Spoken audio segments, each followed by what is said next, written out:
name's Gary Pender. I'm Professor of Civil Engineering at Heriot-Watt University, and it's my great privilege actually to be chairing this public session of our conference, How Can We Learn to Live with Flooding? We've had a full day session at it talking about technical and social issues associated with flooding, so we've had some very detailed discussions, but I personally was really keen to have an open evening session because I think they're really useful in outreach and public engagement with science, and particularly in the area of flood risk management I think is really important.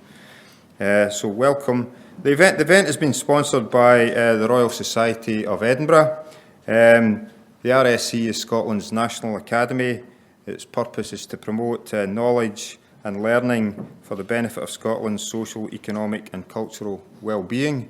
The creation of the society was a product of the Scottish Enlightenment, and founder members were people like Adam Smith, David Hume and James Hutton. So it's founded in very solid foundations. It has about 1,500 fellows, and fellows are elected on an annual basis, and we elect about 50 new fellows every year. It's also my duty to do a bit of housekeeping activities, so if you could all switch your mobile phones off, please, that would be appreciated.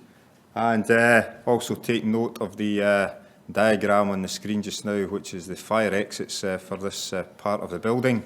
It confused me, actually. I thought it was exit stage left, but it's not. It's that actual door there, and the back of the auditorium are the two fire exits to get out of here, should we need to do so. The event tonight is being recorded, so just to let you know that, the RSC always records its events for no purpose other than for its own records and to be able to extract from it key pieces of information that we might want to use later on. And I hope you're all ready to engage actively in the discussions that will be taking place this evening. We've got a fantastic and well-informed panel for you. The format is going to be that each of the panel members will give a statement of around 3 minutes and what their particular interest in flood risk management is and what their expertise is, and then we'll throw it open to questions, and I'll do my best to chair the question and answer session. When I've been involved in these things in the past, there's been a wide range of really interesting and challenging questions, so I hope you guys are up for that. The more challenging they are, the better. I know the quality of the panel will rise to that challenge. So just to introduce the panel members, on my far right, your left, we have Professor Edmund Rousel, who is a professor at both Oxford and Middlesex University. Next to Edmund, we have Professor David Bamforth. David is a professor at Imperial College London, but he's also works for the consultant MWH. Next to David, we have Mr. Jim Densom. Jim is an officer of the Royal Society for the Protection of Birds. And next to Jim, we have Miss Kirsty McRae, who works for the Scottish Flood Forum. And then finally, we have Professor Chris Spray from the University of Dundee. So the next part of the proceedings is for each of these participants or panel members to give an introduction and let you know what they are particularly expert in and what their interests in. So, David, I think you're down to kick off. Well, I thought I'd start with a few pictures. We'll work from the top left on the screen here clockwise. The top left shows Kazakh. I thought I'd start with the Kazakh Floods. Kazakh flooded badly in 2009. It was described as an unprecedented event, and much to the great relief of those who lived in Kazakh, a massive investment was put in to build an improved flood relief scheme. So the original stone walls which protected Kazakh largely from flooding were built up, and so that it wasn't too intrusive. A lot of those new walls were built with glass panels to provide another 1 metre height of flood wall so that it would not be protected from flooding. And the picture you actually see here isn't the 2009 floods, very similar, but it's the 2015 floods just 6 years after that event, which again inundated the town of Kazakh and caused widespread damage. And you can imagine that the inhabitants of Kazakh were pretty upset. But I think it's a very, very good illustration of why it's important to look beyond defence when we're talking about flood risk management, and why we can't expect to protect everyone from every possible flood event. So what might we do differently in the context of learning to live with floods? Well, firstly, on the top right, I'd like to see us use roads and design roads to act as flood channels in extreme events. This is actually a road acting as a flood channel in 2002 in Glasgow as a flood channel, but not designed to do so, and therefore causing rather indiscriminate flooding. Bottom right, sacrificial flood areas, designating flood areas where we can sensibly flood. And then finally, in the bottom left, improving the resilience of our homes and businesses to flood water when we renovate homes that have been flooded, not replacing vulnerable materials, but using materials and methods that are resilient to flooding. Thank you. Okay, thank you, David. Next we have Edmund. Okay, I'm concerned with flood insurance and its limitations, because flood insurance is one of the most important things that individuals can do to help them protect themselves against flooding and enhance their recovery after a flood. Now, I've got some maps of England, Wales and Scotland here from a project sponsored by the Joseph Roundtree Foundation. And the first map here shows the number of people that are exposed in vulnerable communities to flood risk. And we see that the pattern in Scotland is no more serious, I would argue, than the situation in either England or in Wales. And if we look at the annual average damage, the typical damage caused by flooding in any one particular year, so sort of average over all types of floods, we again see Scotland's got some vulnerability here in the central belt, but it's not proportionately larger than the risk in other parts of the United Kingdom. But what this project has done is to develop an index of pain. And the pain index is something to do with how much damage you might suffer, whether you're insured or not against that damage, and how poor or rich you might be. So if you suffer a lot of pain, it means you could suffer a lot of damage. You're not very rich, you might be quite poor, and you probably haven't got flood insurance. So it's a pain measure accompanying damage and insurance. Now, the situation in England, Wales, Scotland and Northern Ireland is that a large number of people are not insured against flooding. About something like 20, 21, 22, 23% of the people have no flood insurance at all because they have no insurance on their property. Now, is there anybody here who admits to having no flood insurance or no insurance on their property at all? There's one person there. Well, sir, you're amongst the minority here, but in the Scottish population as a whole, 1/5 of the population, which would have been perhaps 15 or 20 people here, have no insurance in their property. And if you look at the poorest 10% within the UK and Scotland, you'll find that the figure rises not from 21%, but to over 50%. Over half the population is not insured in the houses in which they live, and therefore they have no flood insurance. Amongst the richest 10%, you can see the figure drops to something like 2.5% to 4%. We have a serious problem here.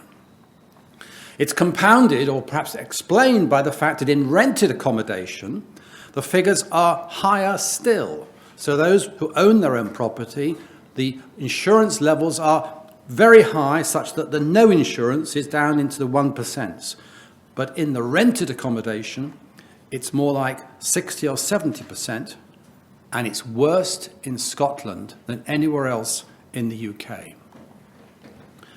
Everywhere worse than Scotland, in private rented, in housing association, local authority rented property, and so on. It's made more problematic by the fact that the private rented sector is growing in Scotland as it is in the rest of the United Kingdom. So here we have a graph from Housing Statistics for Scotland showing the private rented sector rapidly increasing as a proportion of total. And now, of course, we know that the ownership, the owned property, the owner occupation is in fact declining. So the sector where insurance and flood insurance, therefore, is at its lowest is also the one that's growing most rapidly. And that's true about England and Wales as well. That's also true about the poorest people who live in housing association and rented accommodation. They're dominant in Scotland in relation to the richest fraction of the population. We have Flood Re coming along, which you may or may not know about, which is going to subsidise flood insurance for those most at risk. And the subsidy pays for compensation claims above a certain level. But it's only available to those who insure. And we know that 50% of certain sections of the society in Scotland do not insure. It's also due to end after 25 years, which may seem a long time. It's not a long time in terms of the history of flood risk management in this country. And costs will increase. We don't know how much they'll increase to, because we don't know how bad flooding is going to be. We don't know how much damage is going to be caused in the future. But what we know is that subsidy for the highest risk areas is due to decline over a period of time. So my conclusions are that flood insurance is useful to you in this room, and can be resilient against threats. Penetration is far too low. The amount of insurance for certain sections of society in Scotland is far too low. The insurance industry in this respect is, I believe, failing in its social duty to protect everybody. Flood Re discourages self-help, because once you're subsidised, there's no incentive to help yourself, and perpetuates undesirable inequalities of assistance against flooding. I would suggest the picture looks a bit grim today, and the future looks no better. Sorry about that. Kirsty? Just reading it. Good evening. My name's Kirsty McCrae. I'm Director of the Scottish Flood Forum. Scottish Flood Forum works with communities that are at risk of flooding to help them understand their risk and also what they can do about it, both as individual householders and as a community. We also work in communities that have flooded to help them through the process of recovery. And by that I mean walking with them on the devastating journey that can take months after you're flooded, of dealing with insurance claims if you're insured, dealing with how do I dry out my property if I'm not insured, dealing with builders, with the emotional turmoil that goes with losing your home, losing your possessions. We are still up in Aberdeenshire. Earlier today we heard a lot about the flooding that happened last winter. 14 months on, we're still working up there with people who are still, some of them, out of their homes. Some, for various reasons, on their fourth set of builders as they reinstate their property. And we are supporting them through that process, putting them in touch with the people they need to be in touch with, helping them navigate Flood Re as they renew premiums or seek to renew premiums. And I think tonight my role in part is to remember that human story, to remember that this, as somebody said in the day session, the social impacts of flooding is the most important aspect of this. We've heard some great science today. I'm so encouraged at the quality of work that is going on to improve our knowledge base, to improve our ability to manage risk. And I know from having been involved in this environment for many years, we have come on leaps and bounds over the last 8 years since the Act came into being. We're actually still 8 years on at the beginnings of a journey. We are now putting those plans into action. And I think my call today would be, if it's not a Chinese proverb, it ought to be, if you travel alone, you travel fast. If you travel with others, you travel well. And I believe for success over this coming season, we need to learn to work well with others. And that's at all levels. We heard today about some awesome abilities to manage our infrastructure to lessen the risk of flooding or to put flooding where we want it to be, both in the urban environment and the natural environment. That can only happen if development planners, flood risk managers and communities work together and learn to understand each other's language. That's at national level. At community level, we heard again today about the need for a greater ability to empower our communities. Flooding impacts individuals. It impacts communities. It devastates communities.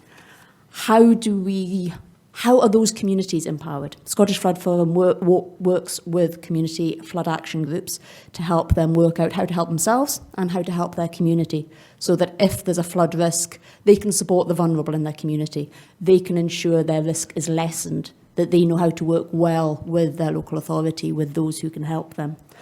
Again, over this coming season, how do we as a nation, how do we as a society enable that change to happen? Thank you. Jim? Thanks very much. My name's Jim Densham. I work for RSPB Scotland. I work on, amongst other things, flooding policy and climate change policy, so things that really come together and people understand affect them. Obviously, we've talked quite a lot about people and communities and property being affected by flooding. Nature too is affected. Flooding, increased flooding or flooding at the wrong season, wrong time of the year can really affect vulnerable populations of some of our most iconic and special species. So that is something why we're very concerned about flooding. But not just that, we're very concerned too about the wider countryside and the wider countryside being managed more in sympathy with nature, and how nature can provide some of the solutions that we're looking for. We've talked a lot about river and fluvial flooding, but we also need to think about the coast as well. So this is a picture of our reserve at Nig Bay on the Cromarty Firth, and you can see the field here in the foreground, and you can see the breaches in it that was realigned in 2003. So the idea of that was to provide more coastal habitat, more salt marsh. That salt marsh is very good at providing, in that area can provide flood storage, but perhaps more, it can reduce the power of the waves in a storm event. So that is nature providing a solution to some of the problems. And it also means that the wall that was breached was in a poor state, and instead of putting lots of money into maintaining that and building it higher and higher and higher, we can have the benefit of a lower wall further inland that costs less but provide more nature. So what does that mean? Obviously that means some compromise there. We have to work with farmers, we have to potentially buy land or work with those people who have that land and manage that land now. There's less opportunity to grow food on that land, so there's a trade-off there, but we get some other benefits. So I think that's one of the things that would be good to talk about today, this evening. How do we make these things happen? How do we get this land managed in a different way, which provides some of the other benefits that we need as a society? So we give farmers and land managers many pounds, many millions of pounds a year, and they also do a very good service for us in many ways and are not recognised for that. We heard today about how some of the projects that farmers do to prevent flooding need to be maintained, but how do we? We can pay for them in a project to put in a flood attenuation pond or something like that. But when the project goes away, there's nothing to keep that going, that maintenance, that can easily be lost, that benefit lost. So we need to use our cap subsidies, or if we come out of Europe, or when we come out of Europe, who knows, after this week's announcements, we need to think of paying farmers in the future for some of the benefits that they provide in a slightly different way. So perhaps we can explore some of those solutions. Thanks, Jim. Chris? Good evening, my name's Chris Spray. My particular interest is in natural flood management as part of the solution to help reduce flood risk. So what's natural flood management? Well, it's a way of looking at the catchment above a town, if you like, and thinking, what are the natural characteristics of that catchment, of the landscape, that we could use to help slow the water as it flows downhill, as it always will, towards communities. So it's very much about slowing floodwater. It's about temporarily storing it and using natural characteristics. We think of it as scientists very much as a source, a pathway, and a receptor. And the source is the uplands, it's the peatlands and the forests at the top, where the floods generate and gather. The pathways, that's the rivers, the streams, the drains, the ditches as it brings it way down. And the receptor, that's the town.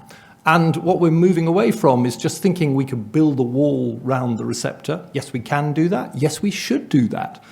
This is not instead of, it's as part of.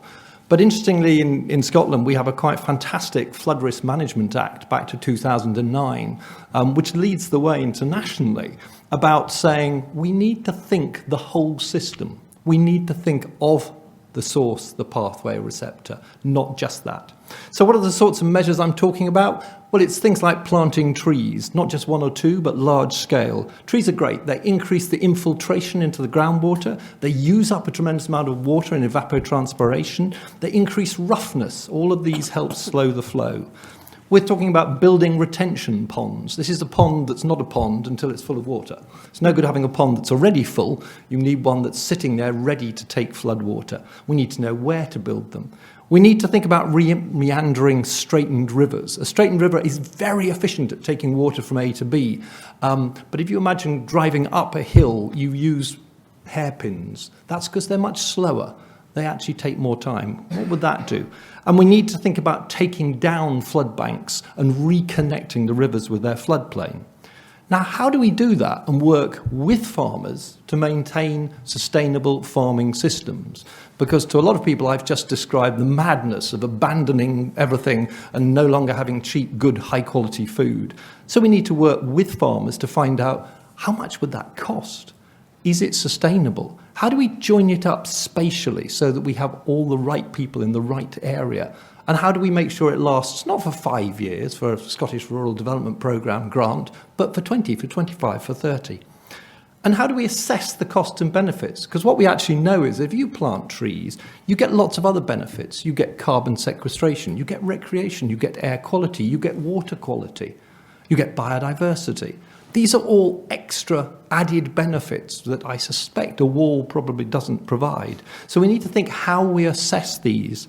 So lastly, my point would really be we have to do that in partnership. This is not us telling, it's actually, as I said, working with farmers to find out how we do the trade-offs, where should the money go, because we still want good management. We still, of the farms and the landscape, we want good quality food. So we have to think partnerships. We have to think long-term, we have to think spatial connectivity, and somehow we have to think integration, so no longer in silos. That's quite a challenge. Thank you. So,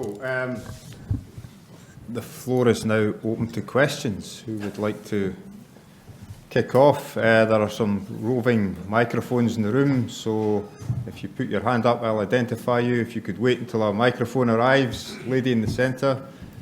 Mine's very quick and very simple. What's spatial connectivity? Good question. Basically, it would be no use if we had, let's say, a farmer here working wonderfully to slow water up if the next 3 farms down the line are very well drained and very closely cropped, so they still don't stop the flow. We've got to connect it up. Sorry, I was thank you for correcting me. At the front, and then we'll go to the back. Hi, I'm Stephen Garvin of BRE. Unfortunately, I wasn't able to make the conference today, but managed to get here this evening. I just wanted to ask about, or if anyone on the panel had an opinion with regards to development in flood risk areas, floodplains, coastal, surface water area.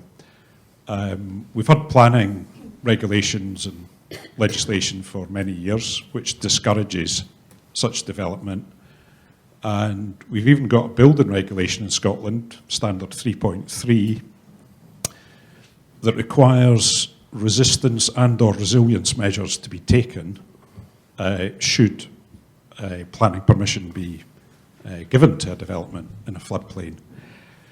Does anyone know what those buildings look like? Because as I drive around Scotland, I don't see any difference between one set of buildings and another. I may be mistaken there. We also have a preponderance of timber frame construction, which the resilience of which may be up for debate. I wouldn't like to say which way I would argue that debate on, but timber frame construction, level access thresholds, nice flat floodplains. How do we build properties in those floodplains? Okay, thanks. Who wants to pick that up? Anyone? Do you want me to David? kick off on that? Well, first of all, I'm not going to get immediately into a debate about whether or not we should build in floodplains or flood risk areas. But I do think inevitably there will be times when we have to do that. So I'm going to concentrate on the fact, exactly the point you said, is that if we do have to build in those areas, we shouldn't be putting property in those areas that are exactly the same as the property we put everywhere else. We need to achieve two things. The first thing is that whatever we build in those areas should not cause problems for other people. So they should not increase the risk of flooding elsewhere. And secondly, they shouldn't cause problems to themselves.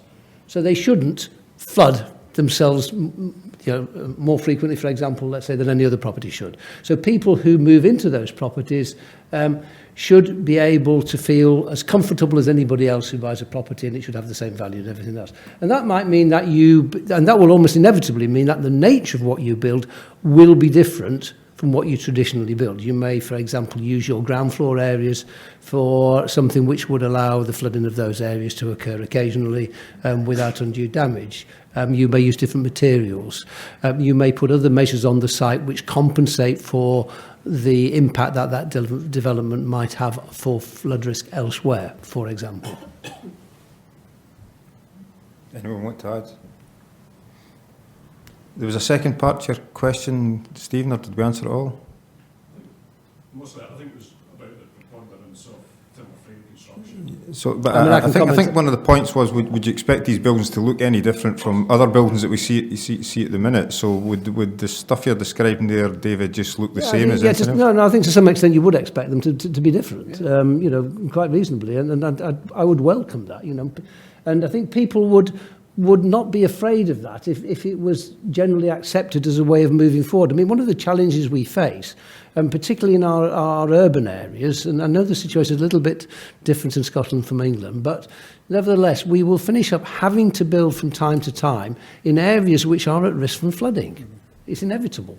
And we just don't need to be putting the standard building development into those areas. And we are doing that at the moment. That's not good enough. I think there's a question towards the back. Thank you. My name is Mike Chewsborough. This is a question about insurance. If your property is never flooded, I imagine it's easy to get insurance. But what happens if you've got a property that floods every year? I mean, some of the properties in New York seem to flood fairly frequently. Are you uninsurable then? No, you're not uninsurable. There are specialist insurance companies and actually specialist insurance brokers which will probably find you some cover. I wouldn't say it's 100%, but it's pretty high. The difficulty will come if you have a mortgage on that property and the lender of the money to you insists that you should have insurance. And they probably will not, the 1% that you can't get insurance for may not be mortgageable in that respect. So there is a residual problem there. It's not as big as people think, because most people buy their insurance through call centres and competition websites. And if you just go onto a competition website and give your postcode, and I do that, I have a fun with, I do this in Oxford with the insurance company. I ring them up every now and again and ask them for a quote. I get all sorts of different quotes, by the way. Never mind. If your postcode has some flooding in it and not in others, you could be on a steep hill like here in Edinburgh, the answer will probably be no. But that's because the call centre has a very undifferentiated approach to this, because postcodes can be quite big. So if you get that situation where you get a no from your call centre, it's not the end of the road, because there are these specialist brokers. And there is a specialist broker organisation, I could let you have the details of later, which can give you a specialist package. It's probably going to cost you a bit more, but so it should. Kirsty? And I think, Edmund, with Flood Re for the moment, you should be able to get flooding insurance if you're flooded every year. You may have to phone around because Flood Re is still very much embedding itself in the market. But yes, at the moment, under current conditions, you will be able to get flood insurance. Is that reassuring? In the middle.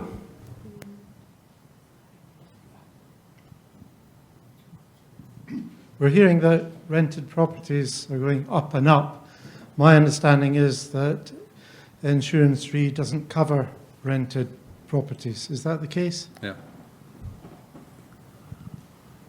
That was quick. Well, let me tell you why it doesn't cover rented. I mean,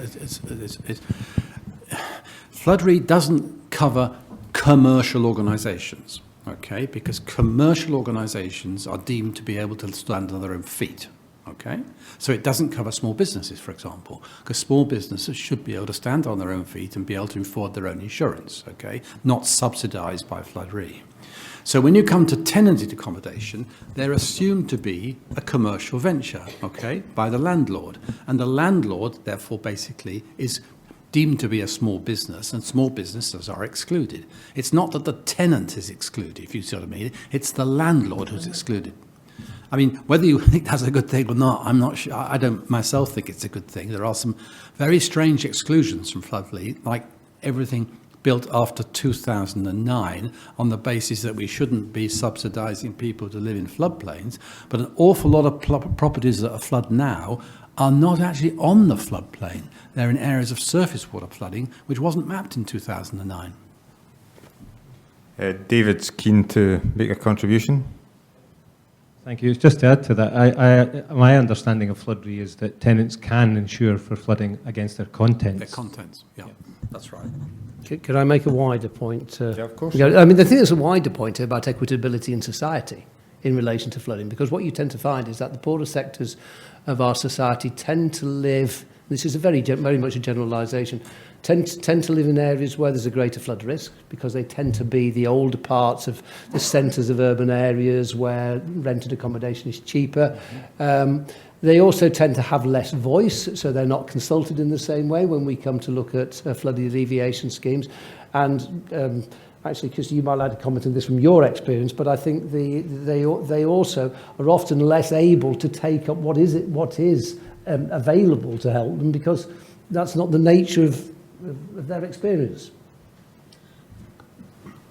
I think that can be fair. I think they're often the harder to reach communities. So they're often the communities it's harder to set up a flood group and to engage with. So they can be more isolated in that way, yes.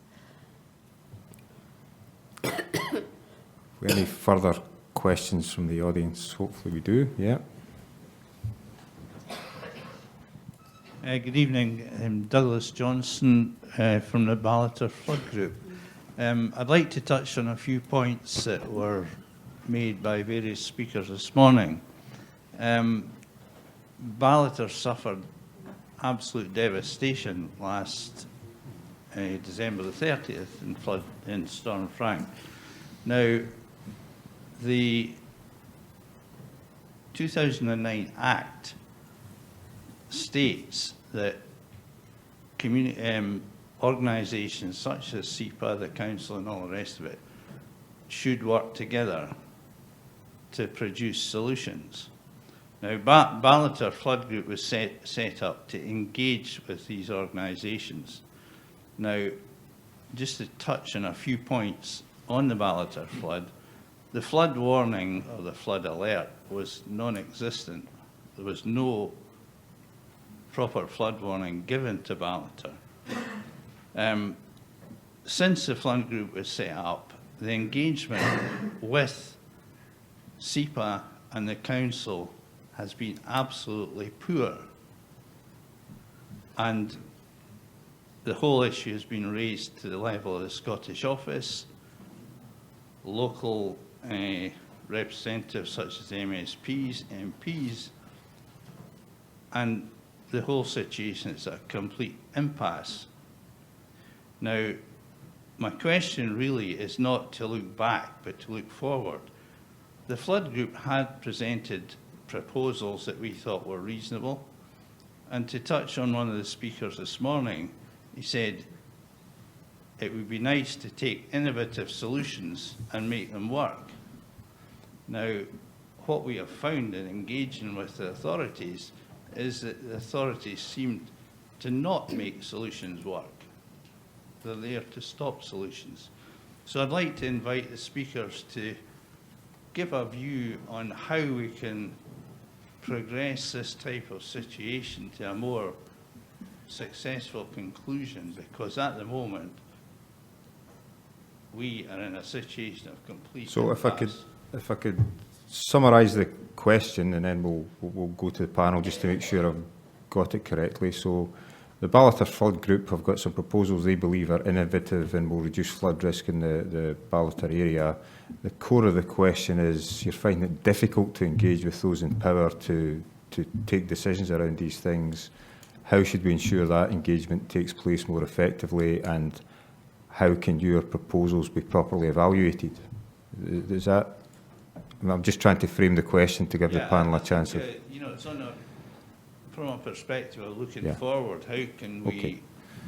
create a So if we better can- situation than we have at the moment? Yeah. Okay. Thanks for that. I think you've touched on really quite an interesting comment, and having also been there this morning, I can see where this, in a sense, was coming from. You're quite right. The Act does require the organisations to work in partnership, and I think we're also beginning to learn the complexities. As I said, one of my key points was of how you work in partnerships, particularly when you're trying to bring together, if you like, a top-down. I don't, in no disrespect, I mean this engineering traditional way of looking at flooding, which has all sorts of constraints around finances and how you do that, with novel ideas, and I'm not just meaning natural flood management, but ideas that come from the community in lots of different ways, where there is a huge element of willingness of the community to get engaged, to try and do something, which is absolutely what, you know, the Act and everyone else wants. And I think we're really beginning to learn, and you would have probably heard the talk from Johan Fazy talking about the borders, about the difficulties about trying to have those conversations.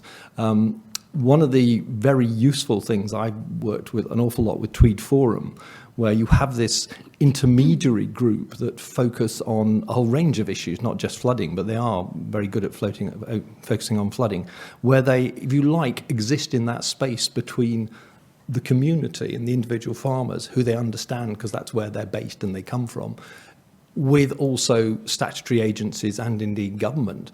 And they can act as that bridging because they don't come with baggage on either side.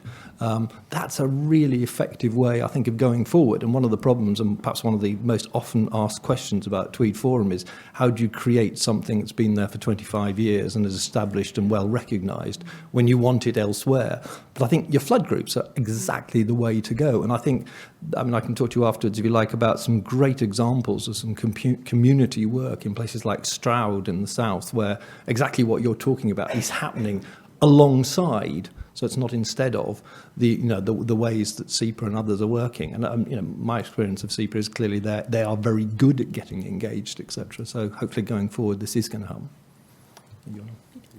Would you have a perspective on that, Kirsten? Well, I worked for a while advising the Scottish Government at the time that this Act was being drafted and subsequently on its implementation. And I think the two reasons why the partnership principle has been embedded into the Act. I think firstly because it was felt that this would really be needed in the future because we needed to develop measures to manage flood risk which engage the public and all the different responsible bodies that had an appropriate interest in this.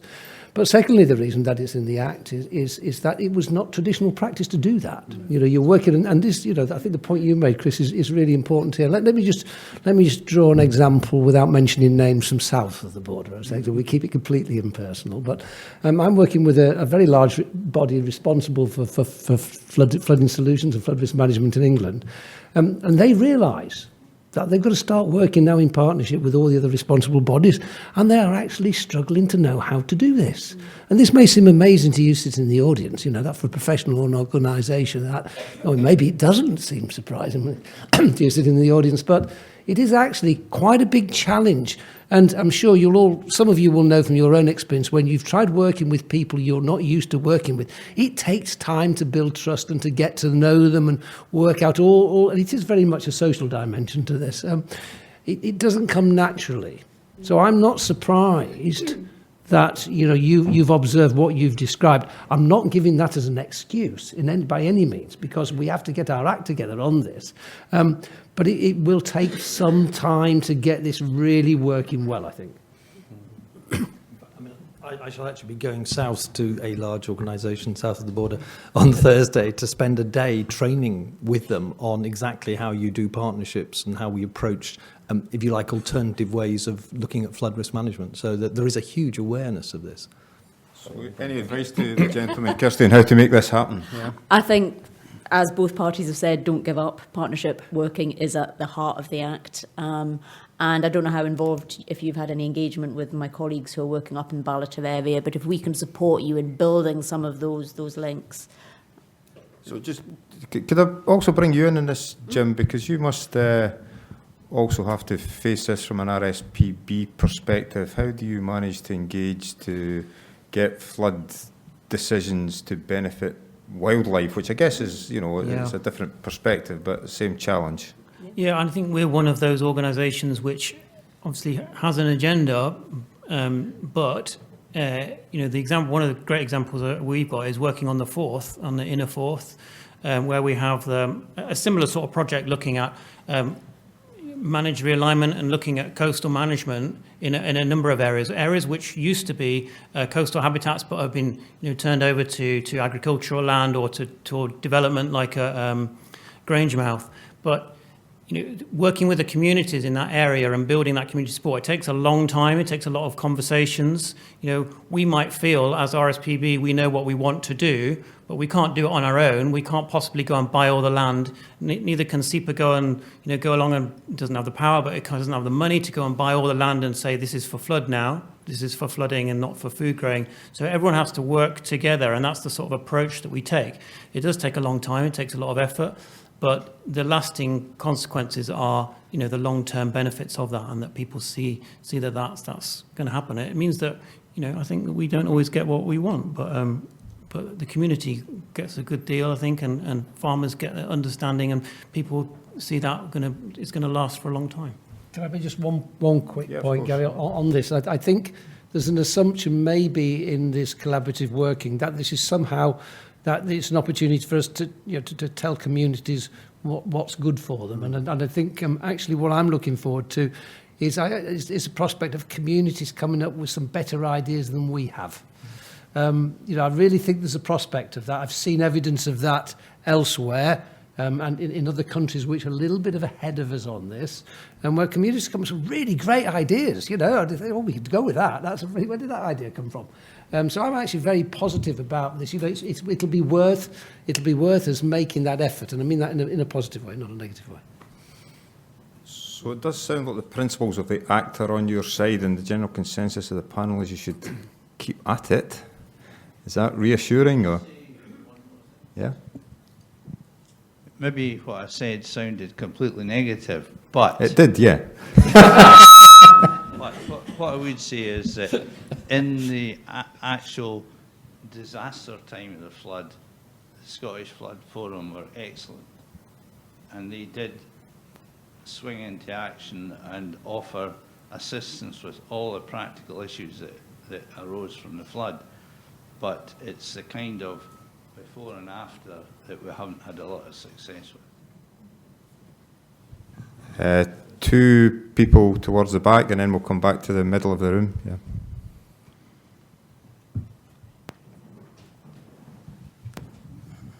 Thank you very much. I'm Steve McFarland. I'm from SEPA. I just wanted to follow on a little bit on the last point there. I've been working as a kind of SEPA rep for the Ballater Flood Group, and just there are a few things I think that are worth mentioning that you know we are doing.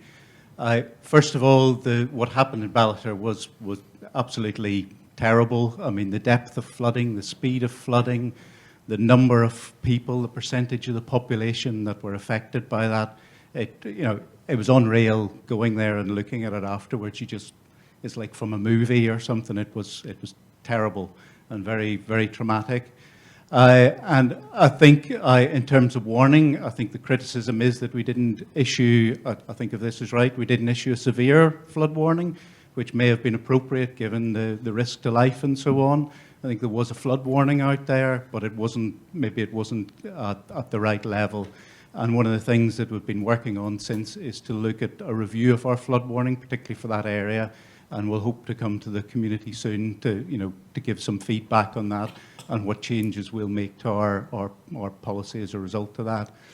The flood itself, it happened in a way we didn't expect, and quite often that's the way with floods. There was a breach in an embankment, which led to a much quicker inundation of water than we would have expected. We have met with the Ballater Flood Group with the council a number of times. We've had some fantastic information from them, and some really good. They've done some really good work on, really interesting stuff on plotting boulder fields across the golf course, and using that to estimate flow rates and so on, which is really good stuff from a community group. So I think they're doing a great job. But, we have to understand how these floods happen. We don't get it right all the time. But the important thing is that, when we see things like that and we see new flood mechanisms, that we make sure that we're aware of that next time.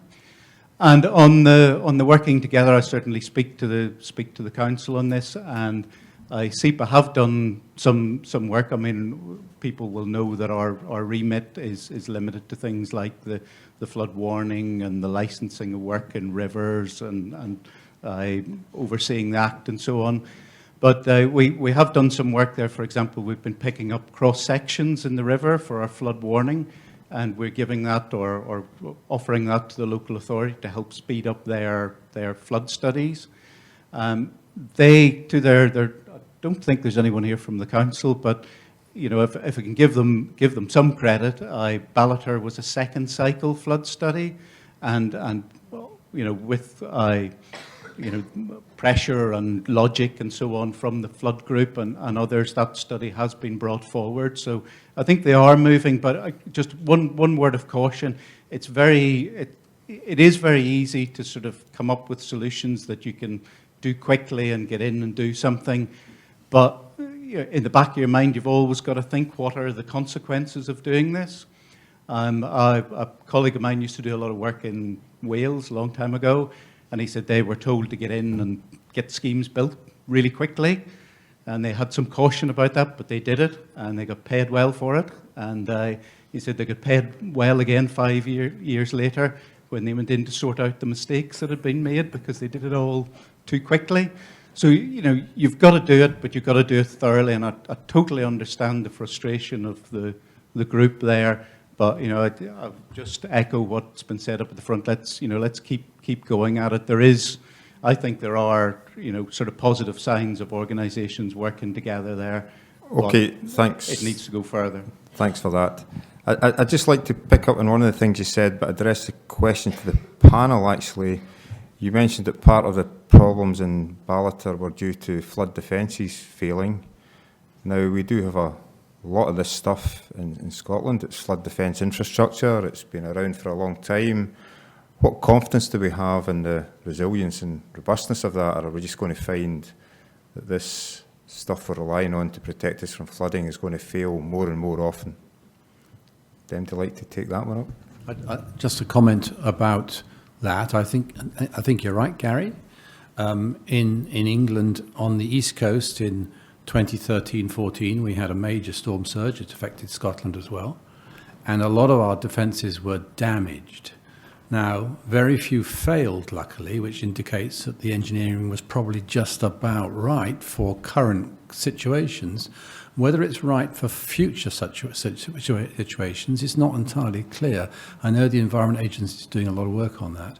But we have to be careful about designs that were made and constructed many, many years ago under different scenarios and different situations. We need to be very careful that there's still the level of safety that we thought there was. Do you think there's an engineering solution to this, David? I'll come to you in a minute, Jim. Well, I think the comment I would make, I think that, and this is going to become increasingly important, if our frequency of floods gets worse in the future. There's a view in society generally that if I sit behind a flood defence, I'm not at risk of flooding. I'm not saying everybody has that view, but there's a strong feeling of that. It's really, really important to understand that flood defences only have a limited capacity, and that is assuming that they don't fail. There's also a second risk that flood defences will actually fail. There will be a structural failure, as we've seen in this example here. I've lived in and owned properties that have suffered from flooding, and I've taken measures to improve the resilience of those properties. Not a great deal of measures, but there's a lot you can do to reduce the impact of floods on the homes that you own and the businesses that you operate from.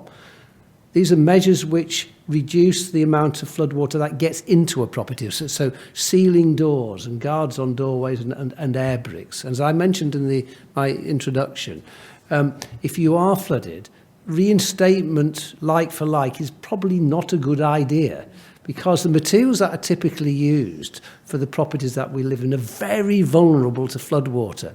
And this is why we find over a year later, a very large number of people in Carlisle are not back in their homes. You know, in 2016, a year later on, they were still out of their homes. That's completely not acceptable. We're still renovating. It's taken them more than a year.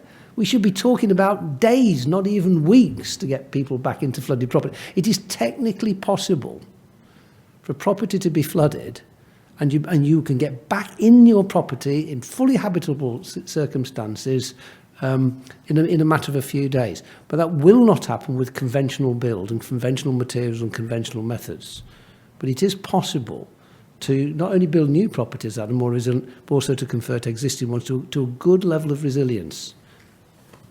Jim, you wanted to make a contribution? Yeah, I think the question of a lot of flood defences are in a poor state. I think the difference with England is that in Scotland, on the coast anyway, where they're not as a flood defence, they are the flood barriers or the flood embankments are the responsibility of the landowner to maintain.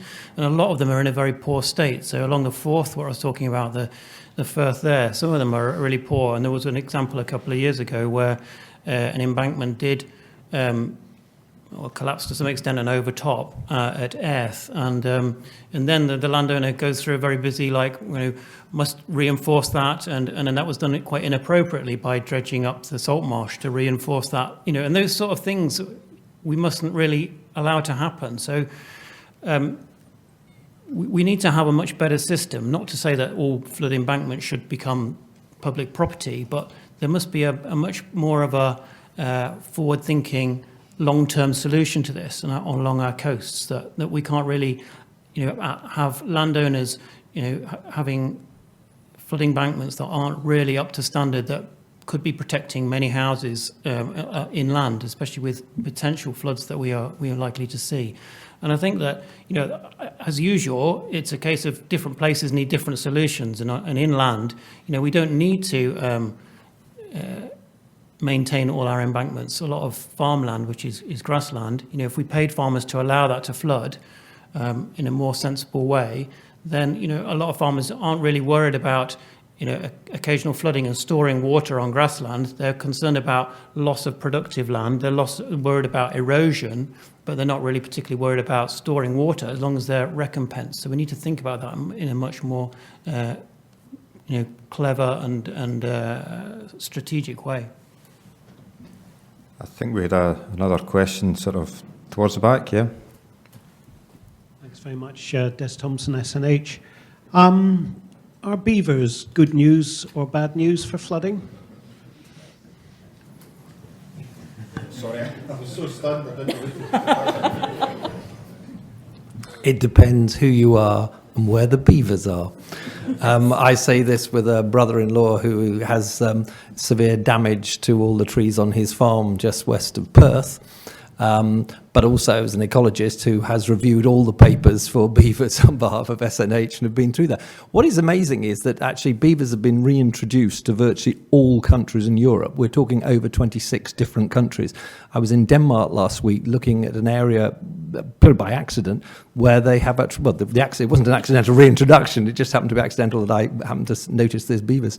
And they've placed them in an area where, yes, they are doing what beavers do best, build structures in streams which hold up water. So as a method of natural flood management, I couldn't have any problems with it. They actually do an awful lot for ecology, for the work on ecosystems there, the increase in things like aquatic invertebrates is fantastic. They're very good for fish, as long as you actually allow fish passage. So in lots of ways, they are very, very good. But also, if you go and look in overseas, you'll see that in some places, beavers are operating in drainage ditches in maize fields, which is not, to you and me, a normal sort of position for a beaver. And they can cause damage. Let's be very, very brutally honest about this. And it'd be very silly not to be. So we are in a situation where the reintroduction, from my point of view, is an absolutely superb one, and I'm very pleased it's going on, particularly the legal, proper one.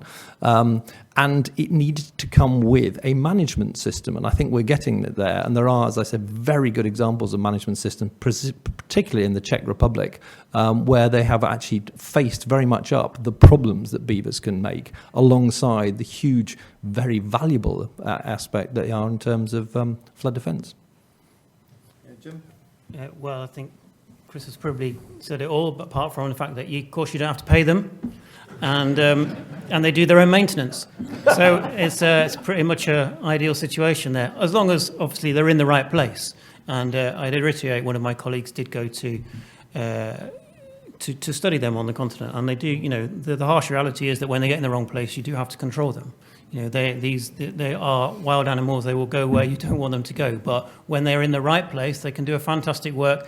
That the thing is that often we don't value them because we don't understand. So we don't understand the value of their flood alleviation service, or their biodiversity benefit, or the fish nursery benefits of their actions or their activities, and therefore we can't quantify that, and we can't compare that with the other things that we could be doing with that land. So the more we can understand, so that's why I think it's great that they've been allowed to stay.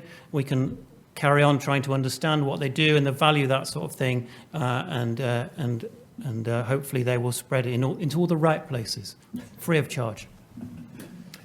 Can I say something about the quick fix? Yeah. Because I'm actually going to disagree with my colleagues here. You see, okay.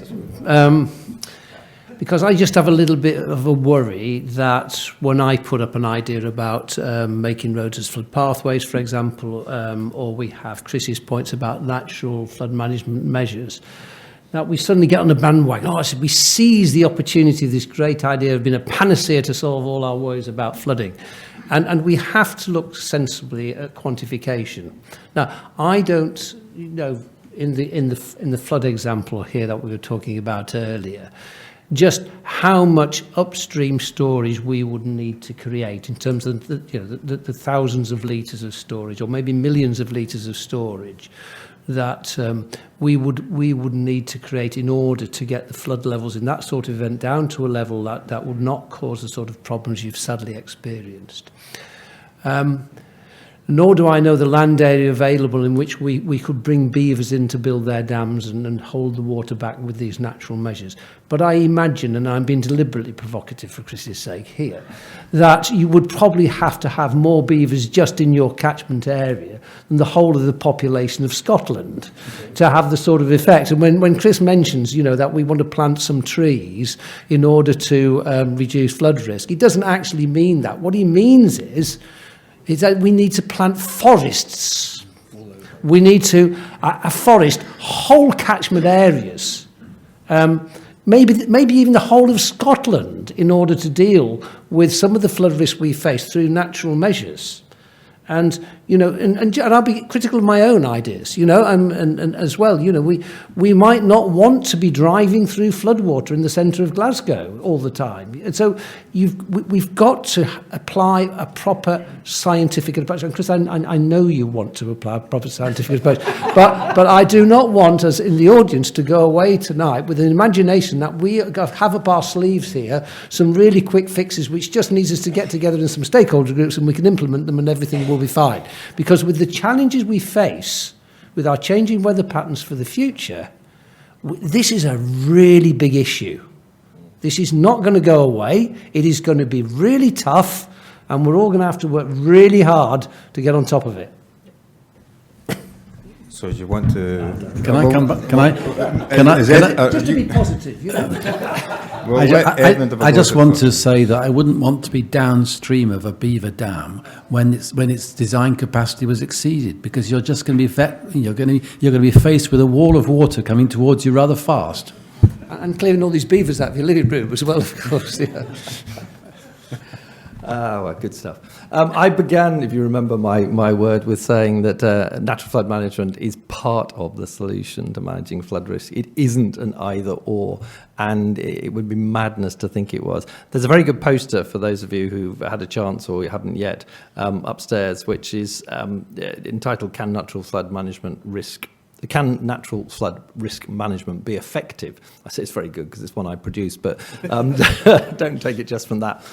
This is the Scottish Government's long-term study on the Eddleston catchment, which is a 70 square kilometre catchment in the Borders, runs down to Peebles. And it's an attempt to actually put some figures on what quite rightly has just been said about how effective can these things be. At an individual level, we know how effective a plot of trees will be at slowing down flow or at infiltration. Very good work by British Geological Survey, for instance, can show you that an ancient piece of broadleaf woodland will improve the infiltration into the groundwater by 5 to 8 times better than the sheep pasture right next to it.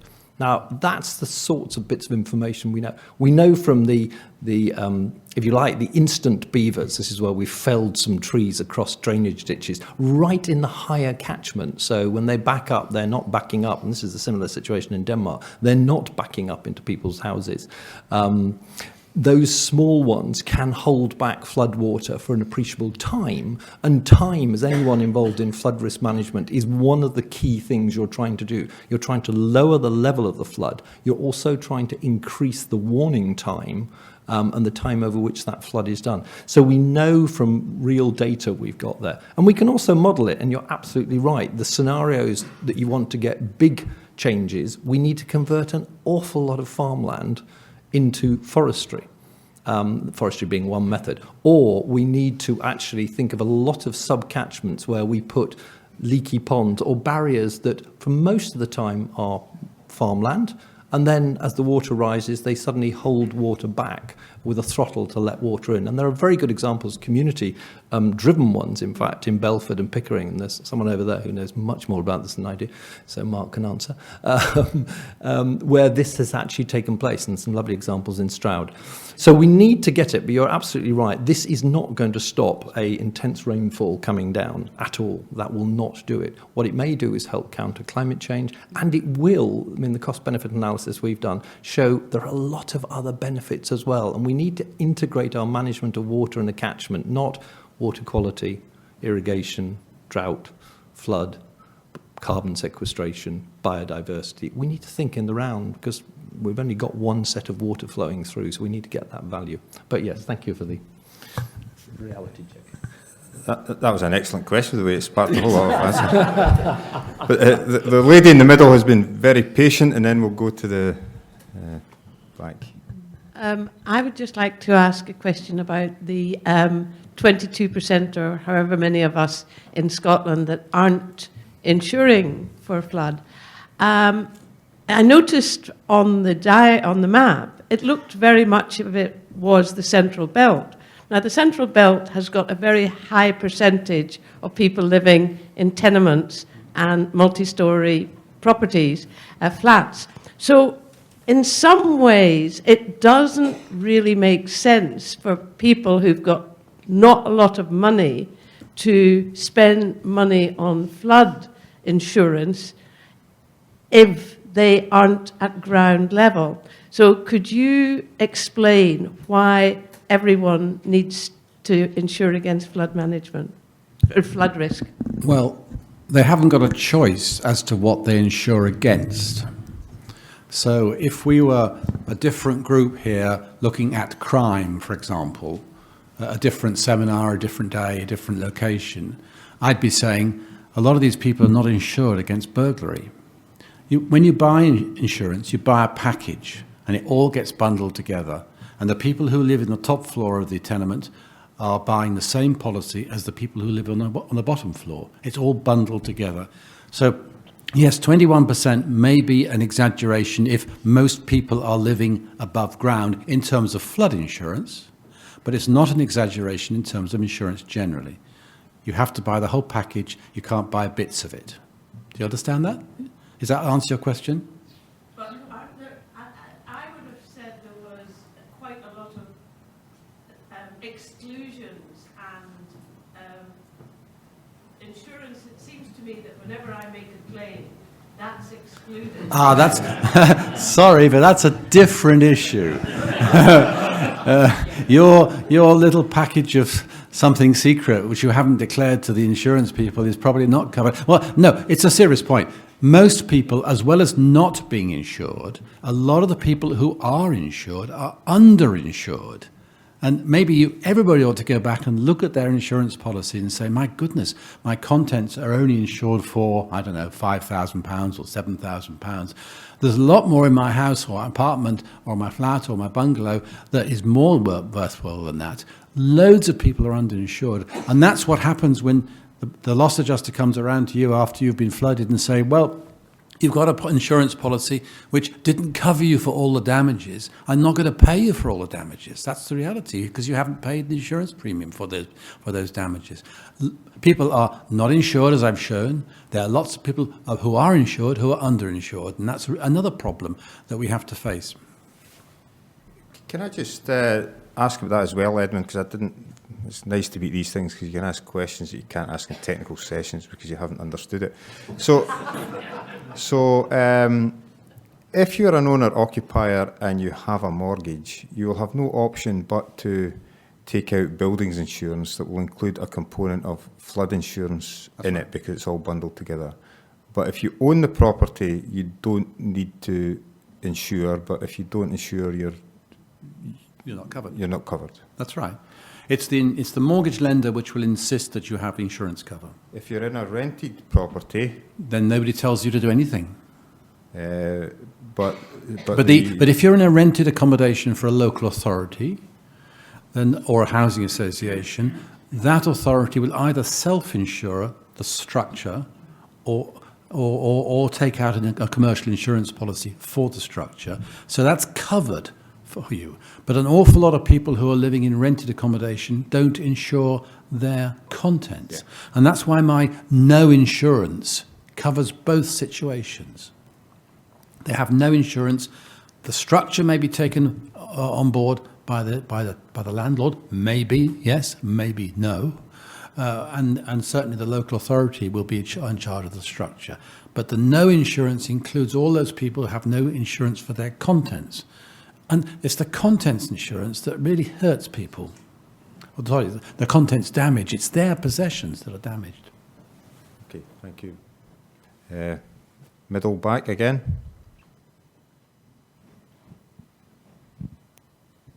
Steve McFarlane, SEPA again.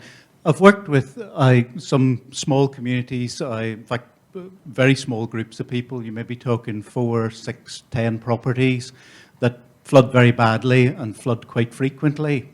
For them, there's a limit to what they can do in terms of property level protection. It's, because of the water depths and so on.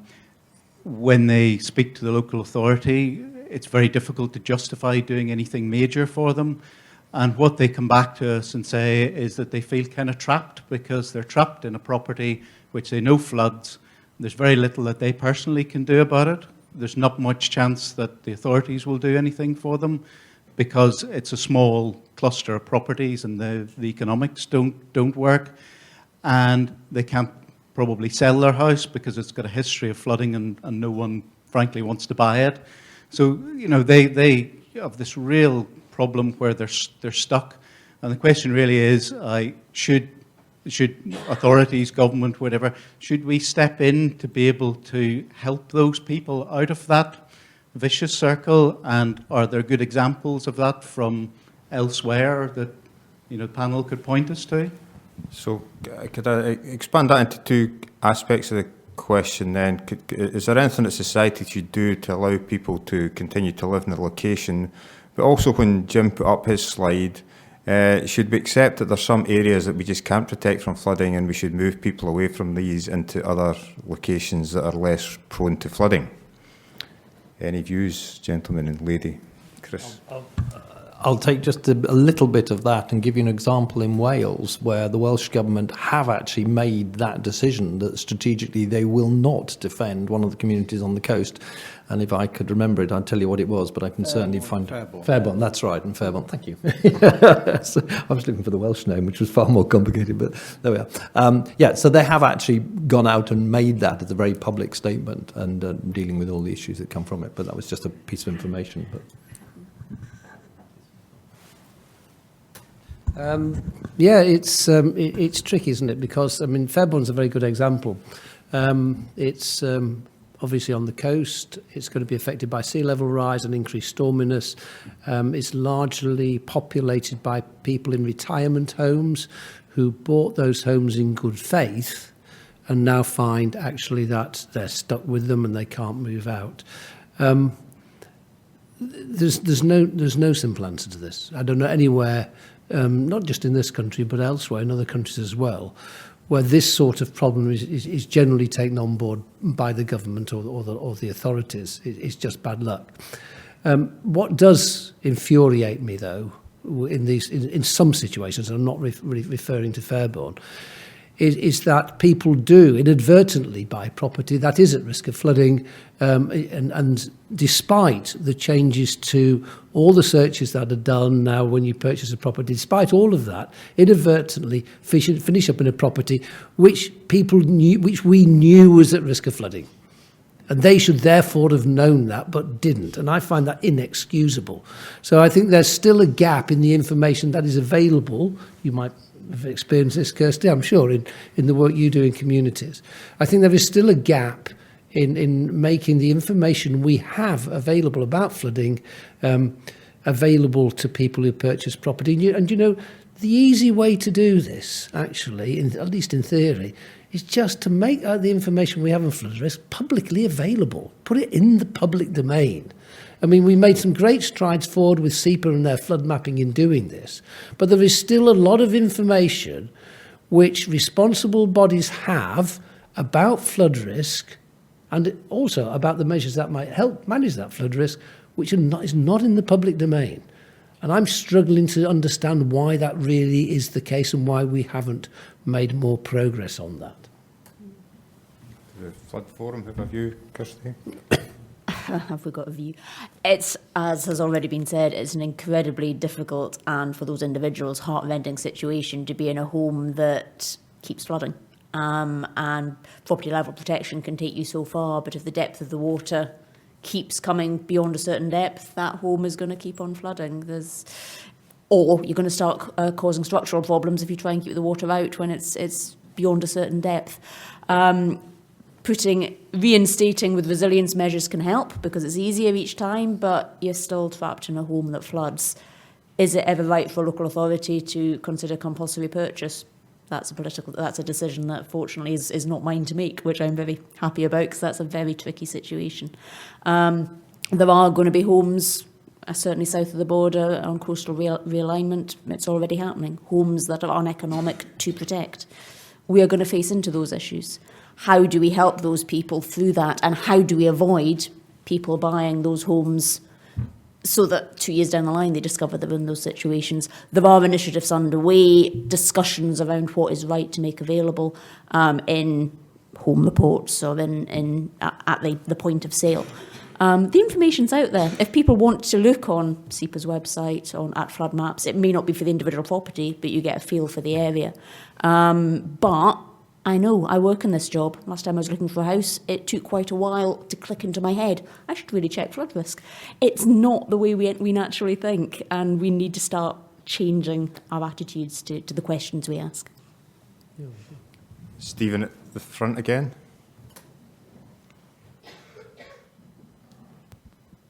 Thanks. I think there's about 110,000 properties in Scotland at risk of flooding. I don't know if that's housing and everything else, but whatever the number is.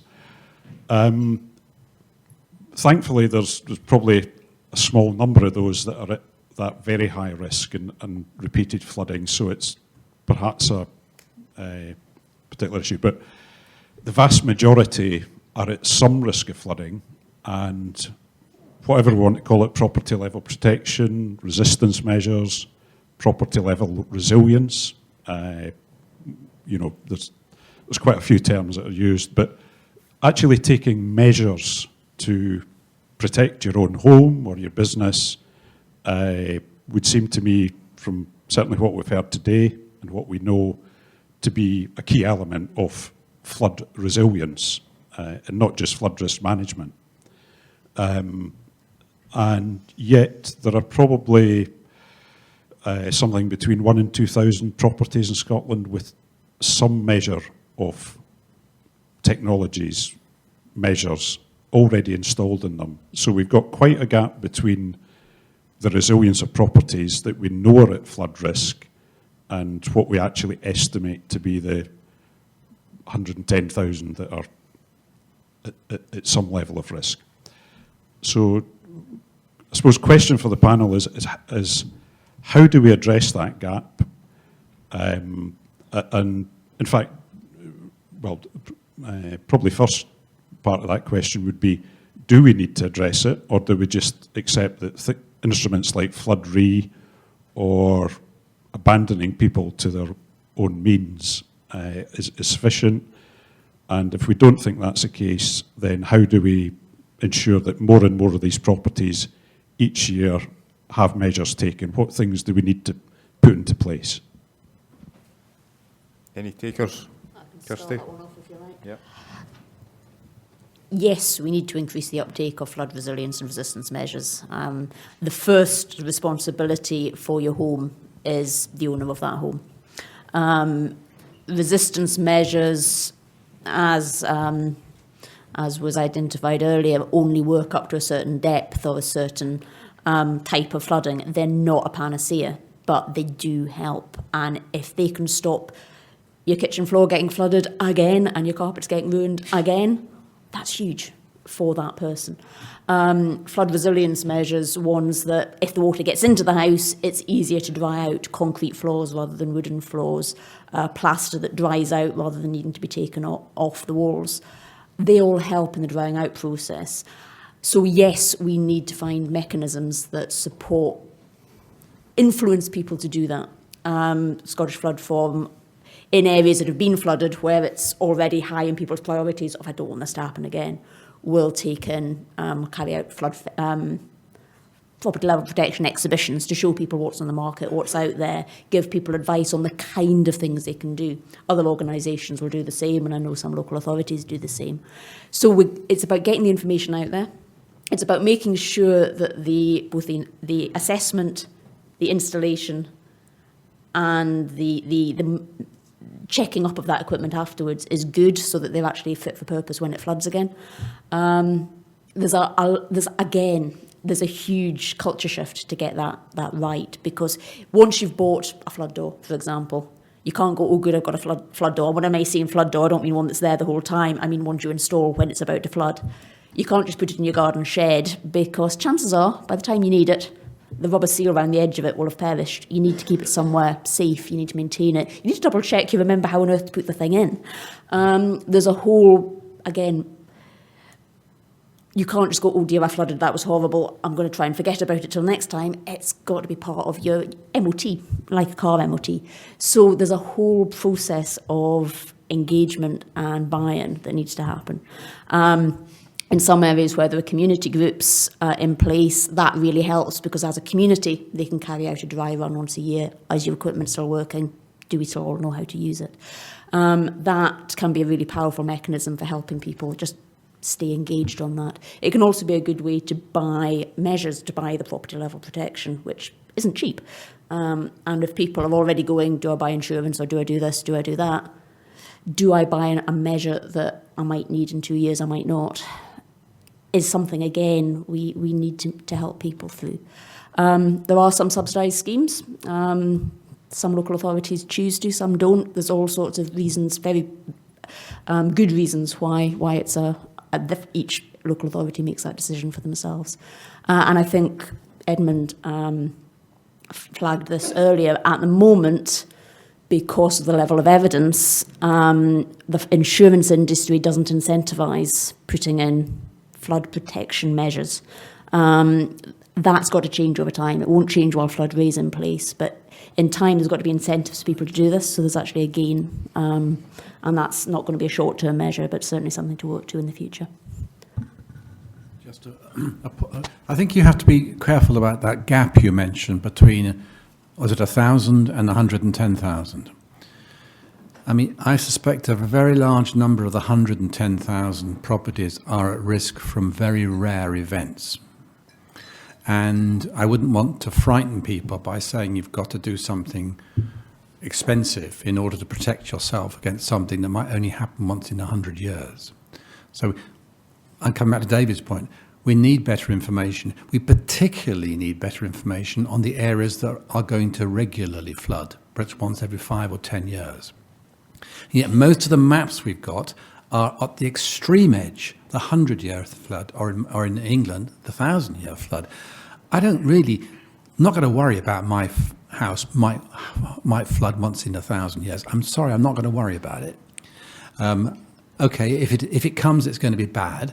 But if it comes where I'm right at the edge of the floodplain, the flood water is probably going to be quite shallow anyway. So we need discrimination. We need worry. We don't need worry. We need more information so that we don't have to worry about the people who are in very rare floodplain situations. Alan, and then we'll go to the back, yeah.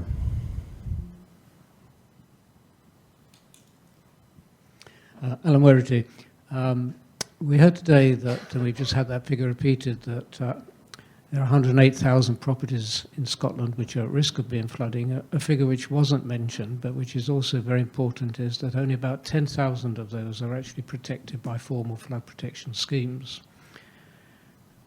Many other properties will be protected under schemes which are now designated within potentially vulnerable areas, and those are the areas which local authorities are now building their new flood risk management plans and strategies around. But that leaves a lot of other properties, particularly in small isolated rural settlements, that will never get a scheme, are currently outside the potentially vulnerable areas. What do we offer those people?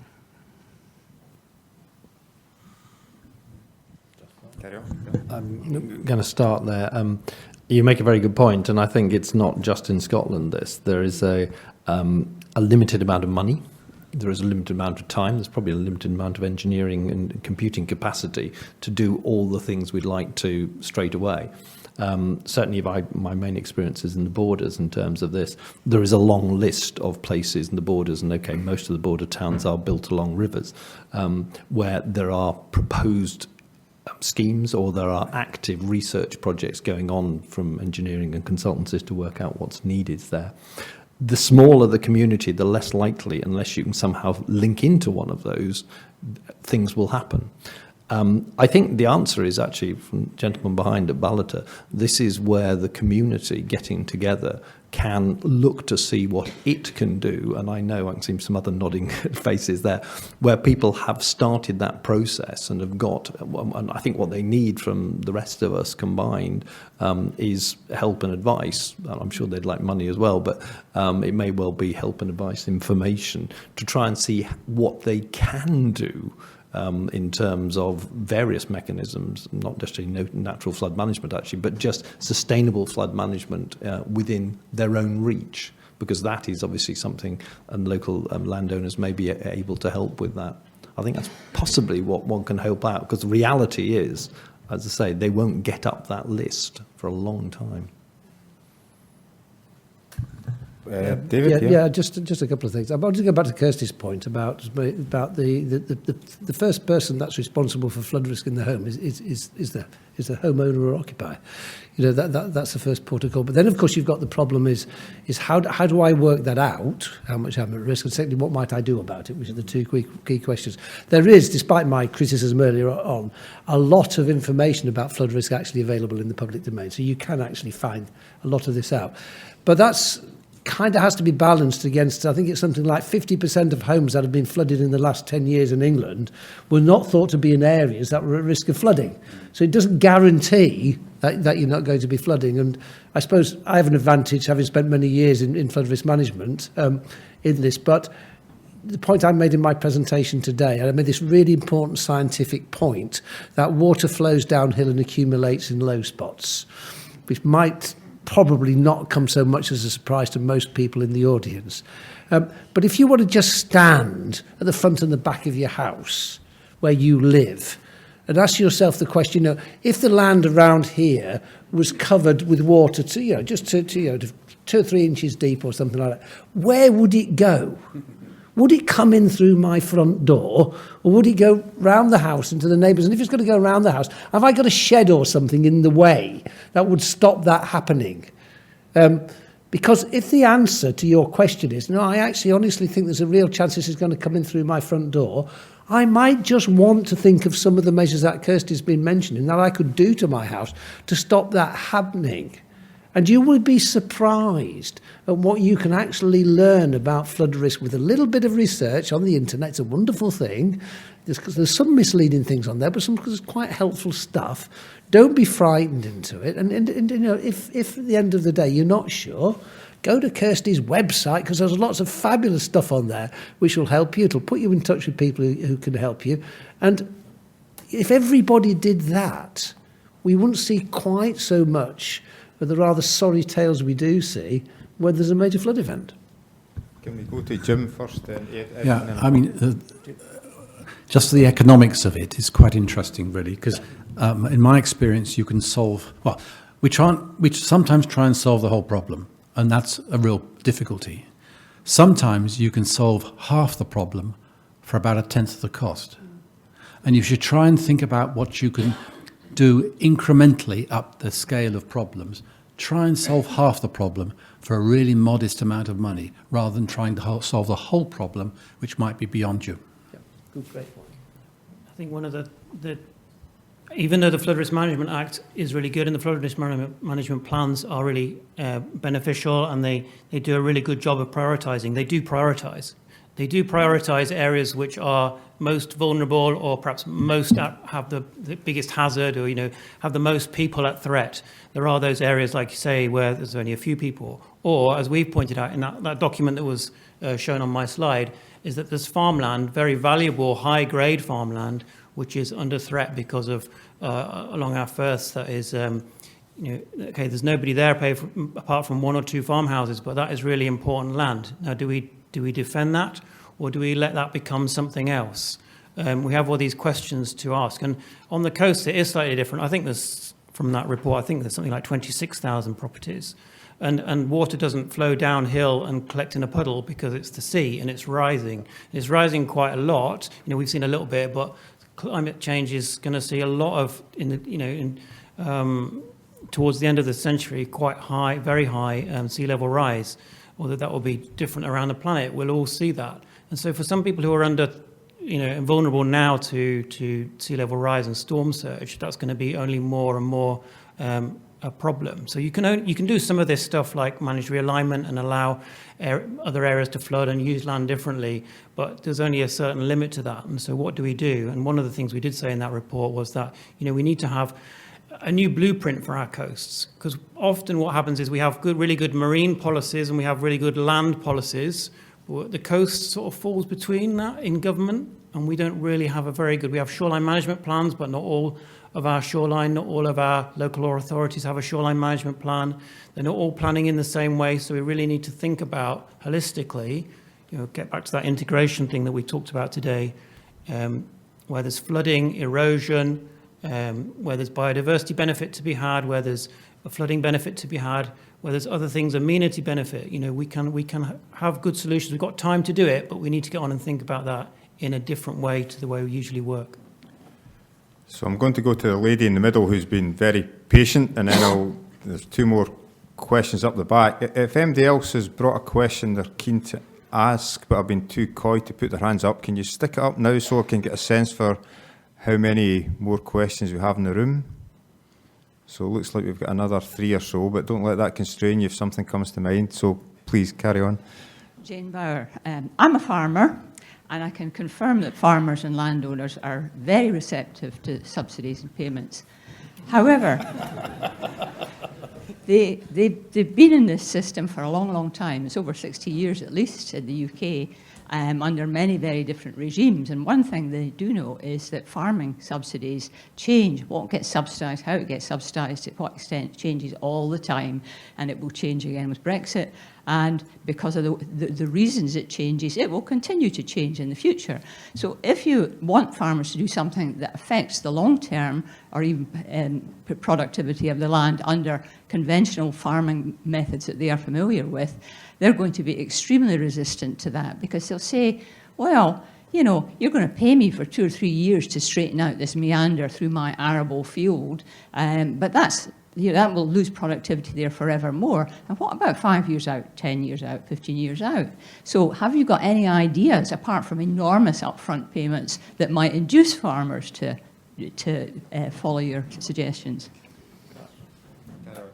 Very good question, and it's one that Scottish Government have already funded various pieces of research, talking with farmers and talking with farm managers and estate managers to try and find the answers. I was involved in a part of that and not in the other one, but it's quite clear that what you've said is absolutely true. I mean, I wouldn't say otherwise, but the main message coming back is we want long-term solutions so we can plan. And also, we want to get a fair payment. So we've done some work in terms of all these natural flood risk management methodologies and saying, what would you lose in terms of farming, but still be allowed to farm? Because ultimately, we still want the farmers to do the land management. You certainly don't want academics. You probably don't want local authorities or agencies or anyone else. You want the people who know the land and know how to operate it.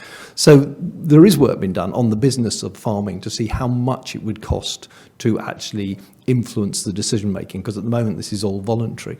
There are some very good examples overseas where people have taken this, and in America and particularly New York City, people know this as a fantastic example of water quality, but actually they've looked at the catchments upstream in different areas. So you're out of New York City, you're actually across borders that are much more dangerous in a sense than the English-Scottish one in terms of changing legal scenarios.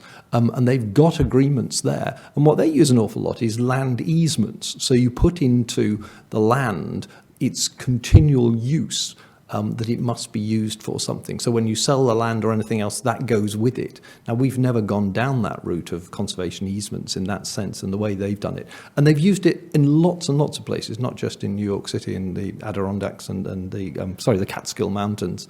It's been used in other states as well and in other countries. So there are methods, and there has been some very good work done, which is sitting there, I think, and it's part of this message we were talking about earlier on about actually what we need to understand is not just the biophysical engineering flow of water, but how you actually work with people so they can still do their businesses sustainably alongside now producing natural flood management. So your subsidy might go, to actually producing natural flood management on part of your farm, as opposed to or alongside producing beef or oilseed rape or whatever else it is. One of the advantages, one of the few I can think of, in terms of Brexit, is that actually that whole system of subsidies can be rethought. And the Welsh Government, who I've been doing some work with, have actually done exactly that, sat down in a room with farmers and others and said, well, the Common Agricultural Policy is no longer in the corner. What do we want our land use to be? What do we want the uplands to produce? Do we want them to produce energy, wind farms? Do we want them to produce water, carbon sequestration? Would we like them to produce flood regulation? What are we subsidising land managers to produce? And that seems a very healthy discussion. And indeed, the Scottish Government did launch that with the land use strategy, and it was the origins of that. And there's been some very good work with Tweed Forum and the Borders, working with forestry, working with SCERPID, the Scottish Government's regulatory payment system for farming, to actually look at what that might look like and what multiple benefits. So, key area. Yeah, Jim and then David, yeah. Well, climate change clearly isn't going away, much as personally I'd really like it to go away tomorrow. We know that even if we turned off all the fossil fuel emissions now, it will still got many decades ahead of climate change. So it's going to be the front of government's agenda for a very long time. So I don't think there's any fear in a way that, government's going to be suddenly saying, oh, we don't want to work on this anymore because we're going to have to pay for things, and farmers are part of the solution.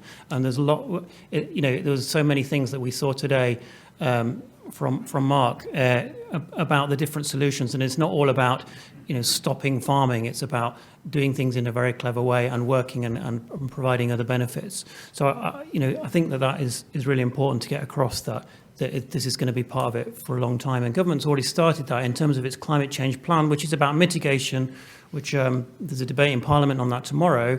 They're already talking about payment for carbon sequestration, so things like peatland restoration, which the Cabinet Secretary announced today. There's money going into that. So these sorts of things are really important, and I think that's equally natural flood management and flood risk management, and supporting farmers to do that is only going to be something that's going to carry on.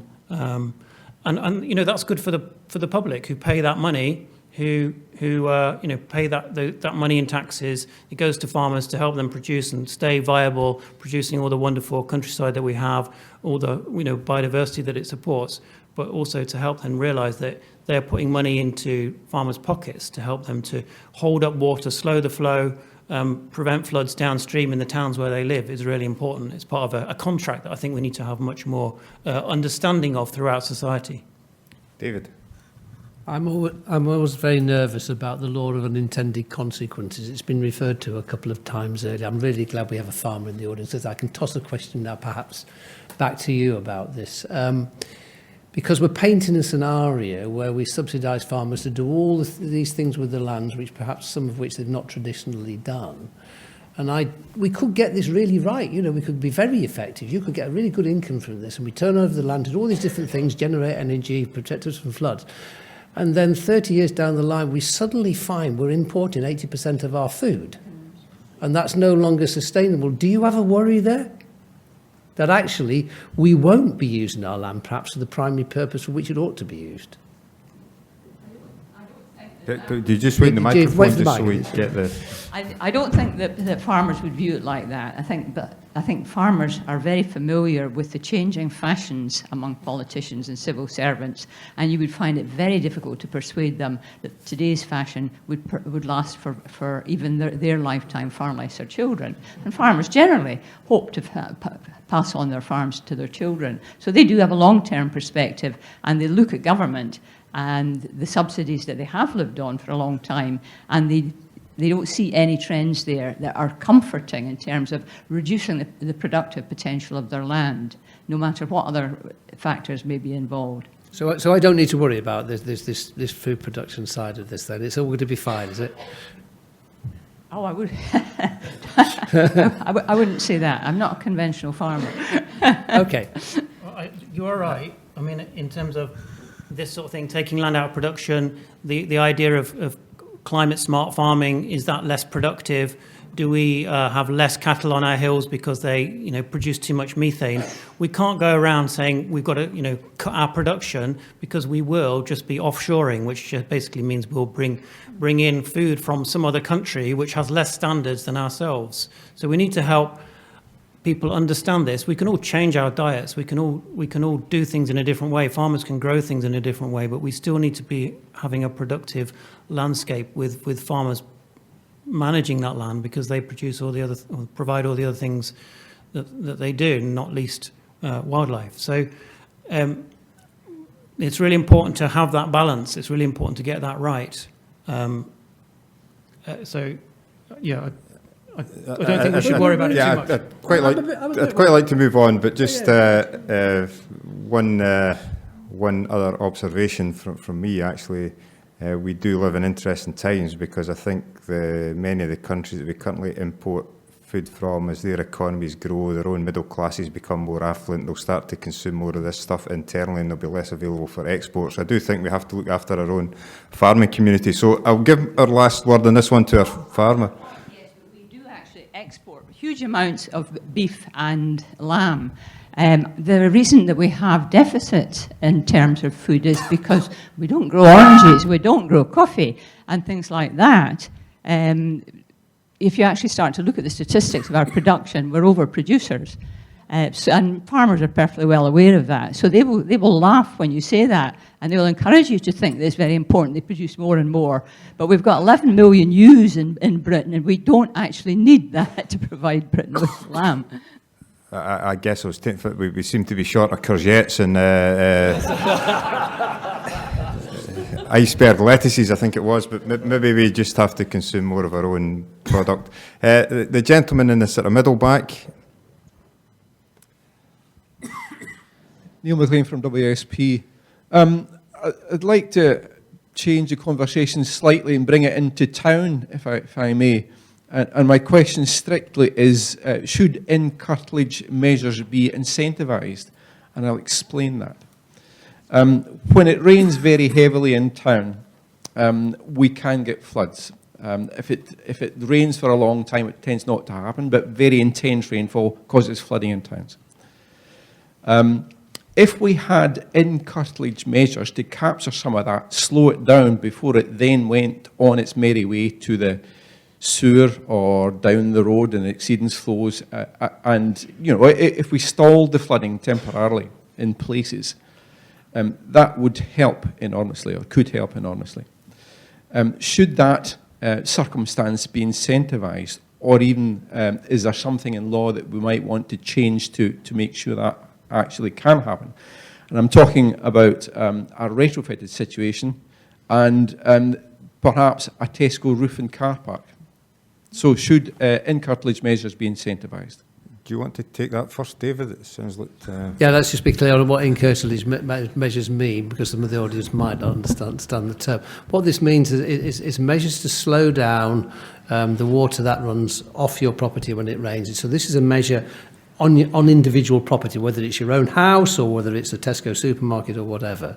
And it's to do with putting modest storage on. So this would be rather like having a water butt on your property, but it remains empty rather than full. So when it rains hard, some of the water fills that up and the rest then goes away to the drainage system. And if we can, store half of the water that comes off your roof, this could actually make a really big difference. So that's really, I think, what the question is about. And should we incentivise people putting those measures onto individual properties? And my answer to that question is yes.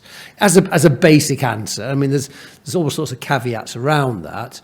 But I think there is a lot more we can do in existing urban communities, both next to the property itself, but also in the streets as well, in terms of the water that is created on highways. And it's interesting that in the Netherlands there's a regulation now which requires the first 15 millimetre depth of rain to be contained within the highway boundary. And I don't actually think it's difficult to achieve that, and it's not difficult to retrofit measures to do that. But the consequence of doing something like that is that you will get water present, which you would have to paddle through when it rained hard.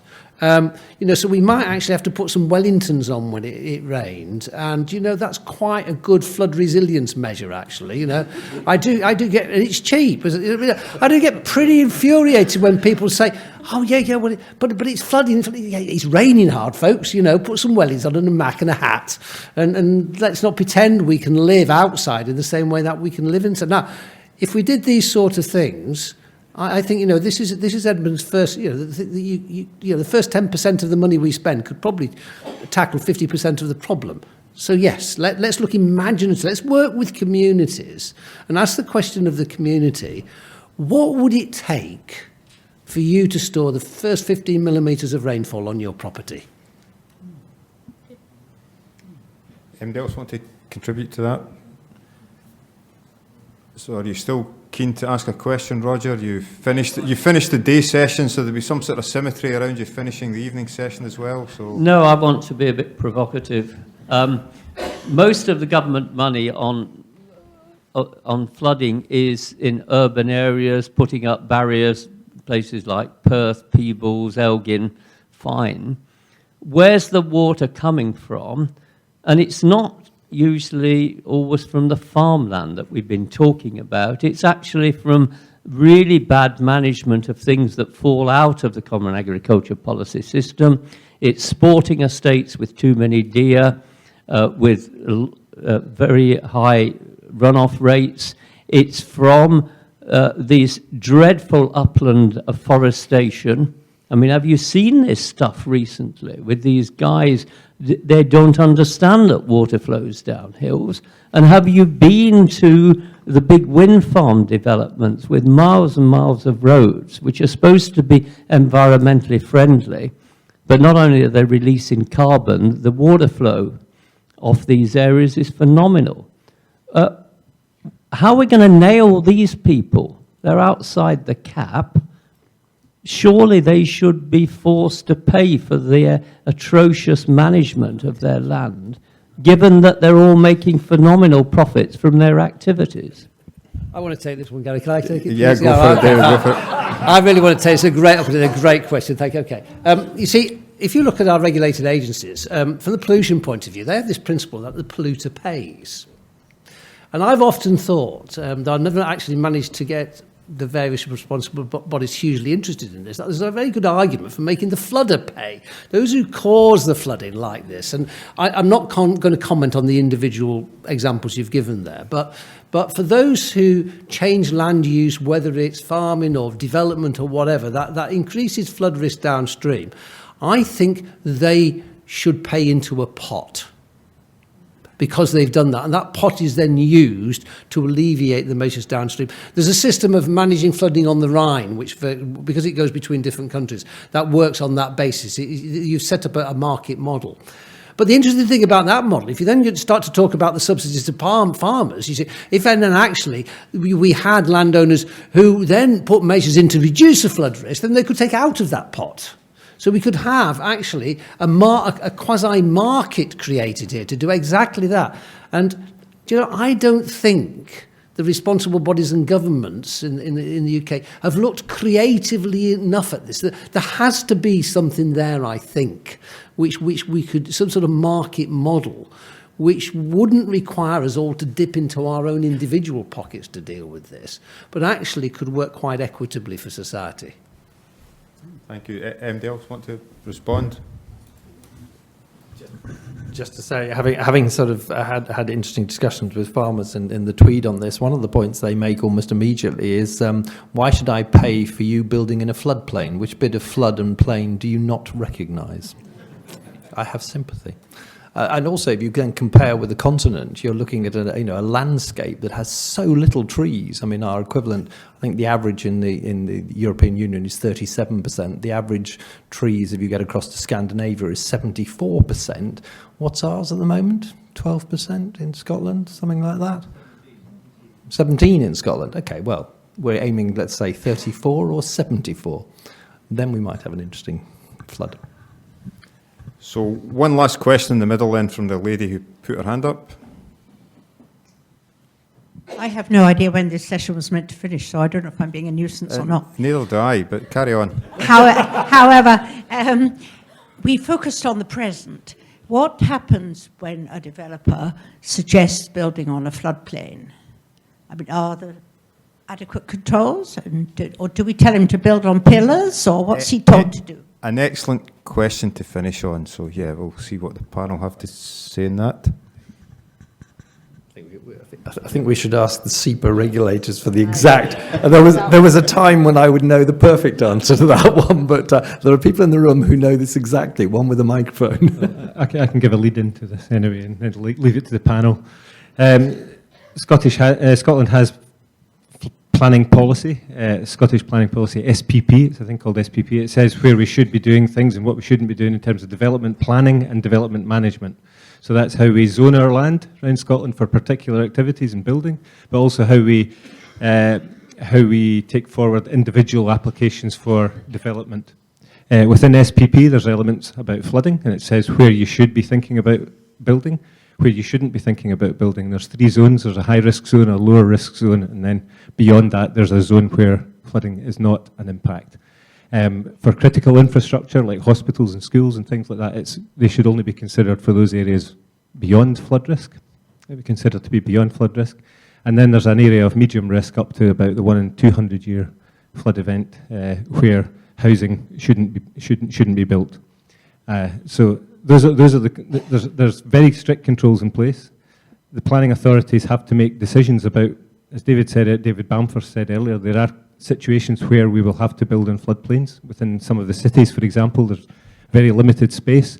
There's a lot of waterfront development, regeneration zones in Scotland, like Dundee waterfront, like the Forth waterfront and the Clyde waterfront.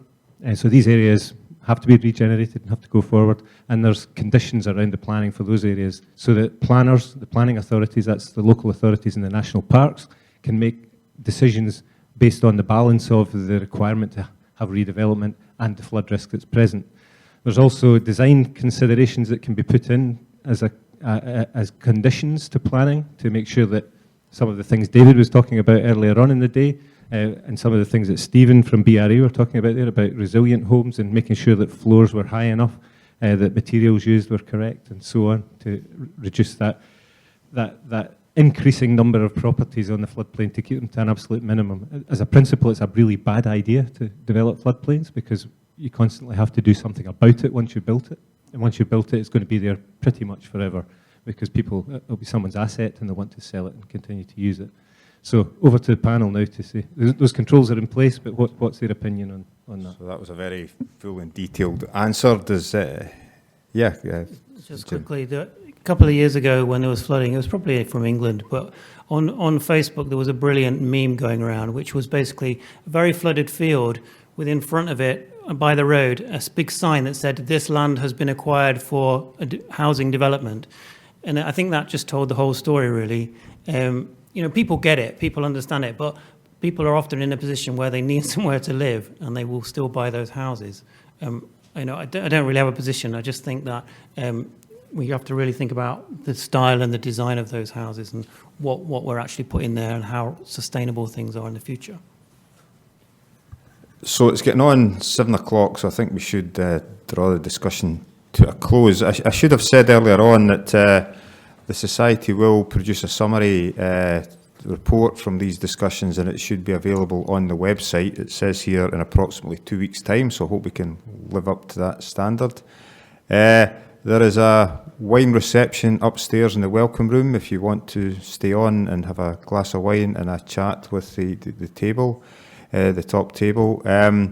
But I'd just like to thank you all for your attendance and for the excellent questions we've received tonight. Actually, really good, thoughtful questions, so we do appreciate that.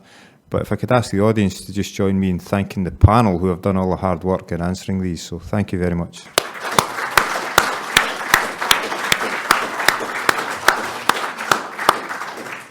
So good night and have a safe journey home.